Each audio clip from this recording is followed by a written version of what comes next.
안녕하십니까. 언제나 소비자 편에서 방송하는 콘스탄트 김입니다. 이번 시간에는 돈 버는 증여 상속이 되겠습니다. 만약에 부모님한테 돈을 빌려서 주택을 사는 경우도 있고 증여받아서 주택을 사는 경우도 있습니다. 여러분은 어떤 것을 선택하시겠습니까? 여기에 대해서 알아보도록 하겠습니다. 주택 마련이라고 하는 것은요, 인생에서 가장 중요한 이벤트가 아닐 수 없습니다. 물론 앞으로 그렇지 않을 수도 있지만 역시 수도권이나 대도시에 소재하고 그쪽에서 생활하게 된다면 주택은 굉장히 중요하죠. 아무튼요. 그래도 많은 사람들은요. 결혼과 함께 주택을 마련하고자 하는 것이 어떻게 보면요. 제1번 첫 번째 자산 관리 중요한 이벤트 목표라고 볼 수가 있습니다. 주택을 구입하는 방법들 한번 일반적인 것을 알아보도록 하겠습니다. 돈을 벌어서 사는 것은요, 실제로 너무 많이 오랜 시간이 걸립니다. 생애 첫 주택 구입 소요 시간이 7.4년 정도가 된다고들 하고요. 수도권에서는 거의 10년 가깝습니다. 9.3년이 되겠습니다. 그렇다면요, 자기 힘으로 사기가 만만치 않다는 거 아니겠습니까? 거기다가요, 어떻습니까? 자녀라도 한 명, 두 명 태어난다면 집을 사는 것은 정말로 요원해질지도 모르겠습니다. 그렇다면 부모님의 도움을 한번 받아보도록 하겠습니다. 먼저 부모님한테 돈을 빌려서 주택을 사는 경우도 있겠죠. 차용 방법이 되겠습니다. 만약 5억 원을 빌려서 주택을 구입하게 된다면요. 적정 이자율 4.6%를 적용해서 매년 2,300만 원의 이자를 부모님한테 지급해야만 합니다. 이거 굉장히 문제가 될 수 있습니다. 물론 원금 상환에 대한 당연히 부담이 남아 있고요. 부모님은 비영업 대금 이익이라고 하는 것에 대해서 자녀가 원천 징수를 합니다. 27.5%. 내주는 2,300만 원에 대해서 27.5% 원천 징수를 하고 떼고서 나머지를 부모님한테 주게 된다면 부모님은 종합과세를 당하게 되면서요. 어떻습니까? 최고 49.5% 세금을 피할 수 없고요. 건강보험료 부담도 가중되고 또한 어떻습니까? 이자를 받게 되니까 나중에 차용금하고 이자에 대해서 상수세 부담이 가중될 수가 있겠죠. 그리고 결정적으로 문제점이 있습니다. 바로 부모 자식 간에 돈을 빌려주는 것을 차용으로 인정하지 않고 증여로 본다는 것이죠. 과세 당국에서는. 그러다 보니까요. 특수한 상황 빼놓고는 대부분 다 차용으로 인정하지 않고 증여로 보기 때문에 증여세 폭탄을 내릴 수가 있습니다. 이때는요. 증여세를 신고하지 않았기 때문에 가산세 등을 엄청나게 물려보면요. 정말로 배보다 배꼽이 더 큰 추징세를 내야 될지도 모르겠습니다. 자, 그렇다면요. 증여 방법을 통해서 주택을 사는 것을 한번 검토해 보도록 하겠습니다. 만약 10억 원짜리 주택을 산다고 가정했을 때 그 10억 원을 증여받게 된다면 성년 자녀는 2억 2,500만 원의 증여세를 내야 되고요. 10억 원에 대해서요. 그다음에 취득세 3,300만 원을 또 내야만 됩니다. 자, 그러면요. 세금 공제 후 7억 4,200만 원 정도만 남게 되겠죠. 이렇게 된다면요. 10억 원을 증여받았지만 7억 4,200만 원 정도밖에 그 주택을 살 수가 없겠죠. 그런데 만약 대출을 2억 5,800만 원을 받아서 10억 원짜리를 기어코 산다면은요. 10억 원짜리 주택을 살 수가 있겠죠. 하지만 대출 이율 4.5%, 뭐 5%, 6%도 있습니다만 4.5% 가정 시 매월 97만 원, 거의 100만 원의 상당하는 이자 부담이 생깁니다. 1 년이면 1,200만 원이다 보니까요. 대출을 껴서 산다는 것은 굉장히 좀 무리가 될 수도 있습니다. 자, 그렇다면요. 증여세를 한번 줄여보도록 하겠습니다. 먼저 혼인증여 재산공제 1억 원을 활용한다면 신랑 신부는요. 각각 1억 원씩 2억 원을 공제받으니까 어떻습니까? 주택 마련했을 때 증여세를 대폭적으로 줄일 수가 있습니다. 가령 그래서요. 신랑 신부 각각 1억 5천만 원을 공제받을 수 있거든요. 증여재산 공제 기본 10년 동안 5천만 원까지 포함하니까 각각 1억 5천만 원이 되겠습니다. 그래서 5억 원을 증여받더라도 각각 1억 5천만 원 공제를 받으니까 3억 5천만 원 정도에 대해서 세금을 내면 되겠죠. 증여세를 내면 됩니다. 따라서 두 명한테 5억 원씩 총 10억 원을 증여한다면 증여세는 어떻습니까? 각각 6천만 원 나오고 총 1억 2천만 원 나옵니다.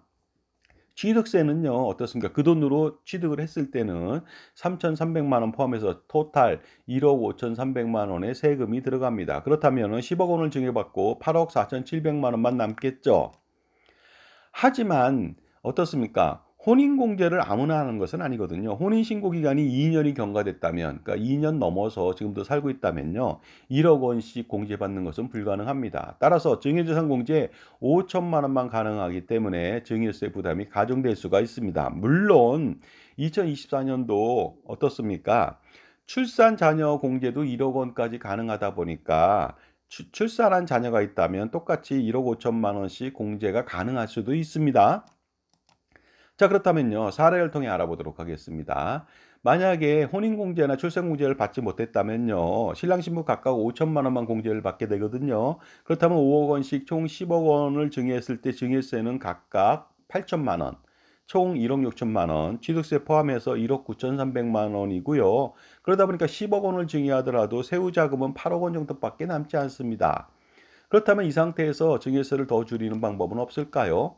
당연히 있죠. 왜냐하면 결혼을 했기 때문에 크로스 증여를 통해서 신랑 신부한테 시부모님이나 장인 장모님이 크로스로 증여한다면 세금을 좀 더 줄일 수가 있습니다. 가령 시아버지가 며느리한테 1억 7천5백을 증여합니다. 이랬을 때 증여세는 2,300만 원 나오거든요. 그리고 시어머니가 며느리한테 1억 7천5백만 원을 또다시 증여하죠. 이랬을 때는 증여세는 2,500만 원 나옵니다. 그리고 아들한테 1억 5천을 증여하게 된다면 증여세는 1천만 원밖에 안 나오죠. 그러다 보니까 5,800만 원이라고 하는 비교적 적은 증여세가 발생될 수가 있죠. 마찬가지로 장인어른도 사위한테 1억 7천5백만 원, 장모님도 사위한테 1억 7천5백만 원, 그 다음에 딸한테 1억 5천을 증여한다면 똑같이 5,800만 원의 증여세가 발생하게 됩니다. 그렇다면 취득세 포함해서 총 1억 4천9백만 원만 들어가겠죠. 그러다 보니까 5,400만 원을 절세할 수가 있는 것이죠. 그런데 만약에 혼인공제나 자녀 출산 공제를 받는다면요, 어떤 일이 벌어질까요? 증여세를 얼마나 더 줄일 수 있을까요? 만약에요, 신랑만 1억 원을 추가로 공제받는다고 가정해 보겠습니다. 시아버지가 며느리한테 1억 2천5백만 원을 증여하고요. 이때 증여세는 1,300만 원. 시어머니가 며느리한테 1억 2천5백만 원 증여하면 1,500만 원 나오겠죠. 그다음에 아들한테는 1억 5천이 아니라 2억 5천을 증여하더라도 증여세는 1,000만 원 나옵니다. 따라서 3,800만 원만 들어가게 되겠습니다. 물론 돈의 여유가 있어서 장인 장모님이 또 똑같이 어떻습니까? 딸한테도 증여하고 사이한테도 증여하게 된다면 똑같이 3,800만 원만 들어가겠죠. 그렇다면요, 취득세 3,300만 원 포함해서 총 1억 900만 원만 들어가게 되니까 어떻습니까? 토탈 전에 비해서 8,400만 원이라고 하는 엄청난 금액을 절세할 수가 있습니다. 자, 그런데요, 이것보다 더 확실하게 절세하면서 효과적으로 그 자녀들한테 주택을 구입할 수 있도록 지원하는 방법이 있습니다. 바로 차라리 부모님이 소유하고 있는 주택 중 한 채를 자녀한테 증여하는 것이죠. 10억 원짜리 주택인데요, 임대 중에 있습니다. 전세보증금 5억 원이라고 가정했을 때 단순 증여로 아들 및 며느리한테 각각 5억 원씩 증여한다고 가정해 보겠습니다. 이랬을 때 아들은 8천만 원 증여세, 며느리는 8,800만 원, 취득세 포함해서 2억 원 정도가 들어갑니다.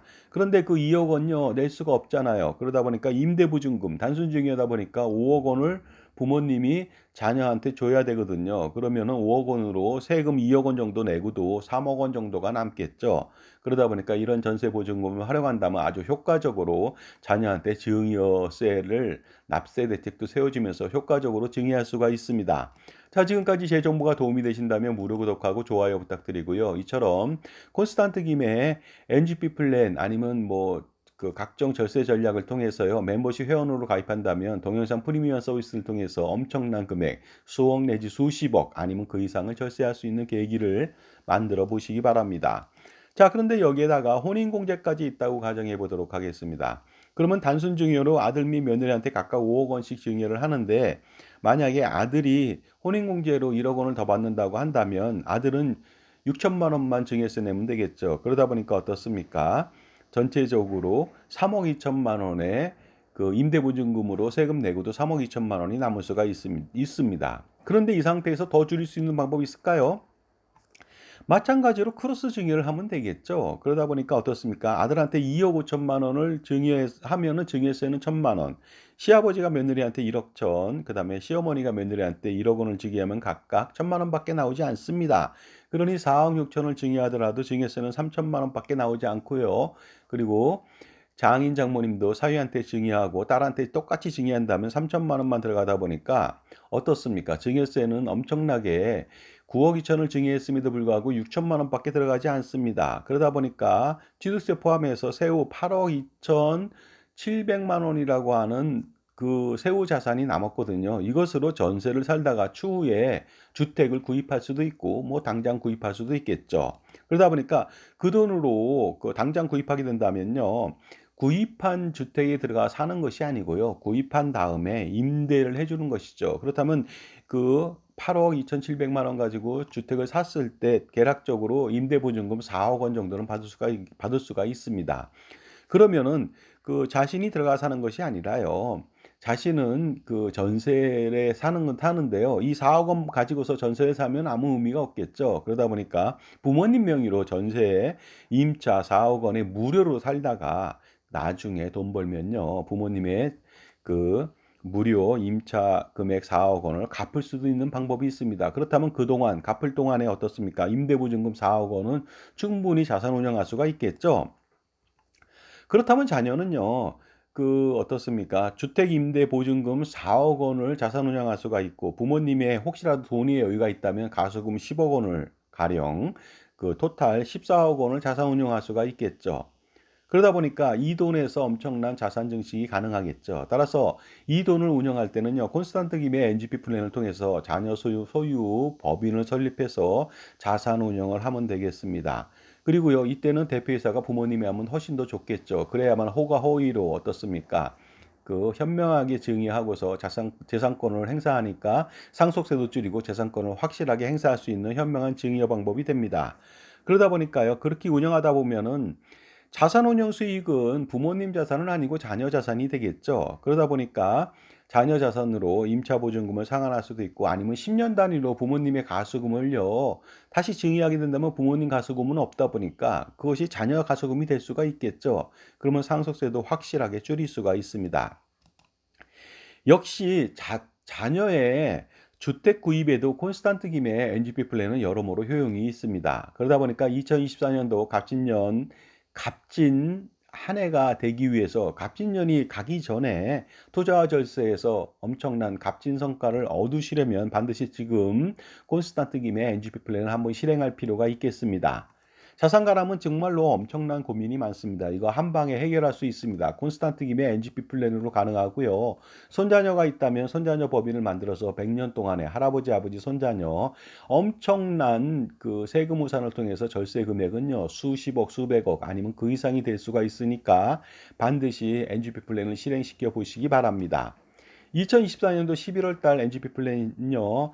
그 세미나가 있습니다. 먼저 한번 들어보시는 것도 괜찮겠죠. 11월 8일 금요일 오후 2시, 11월 9일 토요일 오후 2시 각각 한 번씩 하고요. 강남역 공간이지에서 합니다. 참가비 5만 원 여기다 입금해 주시고요. 저한테 문자 보내주시면 나중에 세미나 참석자들은요. 그 제 저서에 친필 사인해서 공짜로 드리거나 이북을 전해드리겠습니다. 강남역 5번 출구에서 나오시면 2, 3분 거리밖에 되지 않습니다. 자, 이번 시간에는요. 제가 지금까지 자녀의 주택 마련을 위해서 증여할 것인가 차용할 것인가 아니면 효과적인 또 다른 방법이 있나 그래서 NGP 플랜을 통해서 효과적으로 자녀의 주택 마련에도 엄청난 도움이 된다는 말씀을 드렸습니다. 한번 해보시기 바랍니다. 감사합니다.